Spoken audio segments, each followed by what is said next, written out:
नमस्ते मित्रांनो, आपण जी वेल पाहत आहात त्याला म्हणतात एक बीजी कवच बीज किंवा एक बी असणारी खाजकुहिली।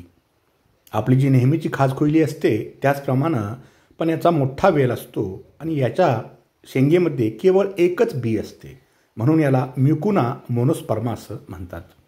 खास करून स्पर्म क्वांटिटी आणि मोटिलिटी वाढवणं असं सांगितलं जातं, पण या झाडामुळं केवळ स्पर्मची मोटिलिटी वाढते। एल डोपा नावाचा एक केमिकल याच्यामध्ये असतं। हे डोपामाइन नावाच्या केमिकलला उत्तेजित करतं, जे न्यूरोट्रान्समीटर आहे आणि त्यामुळं पार्किन्सनसारख्या डिसीजमध्ये जिथं डोपामाइनची कमतरता असते अशामध्ये या झाडाचा अत्यंत चांगला उपयोग होतो। त्याचबरोबर इरेक्टाईल डिस्फंक्शन, सेक्स संबंधी बरेचसे विकार हे डोपामाइनशी संबंधित आहेत, त्यामुळं स्पर्मची मोटिलिटी स्पेशली मोटिलिटी वाढवण्याकरता याचा अत्यंत चांगला उपयोग होतो। याच्या बियांची पावडर वापरली जाते, याचबरोबर याची बिया कोवळ्या असताना याची भाजी देखील करून खाल्ली जाते।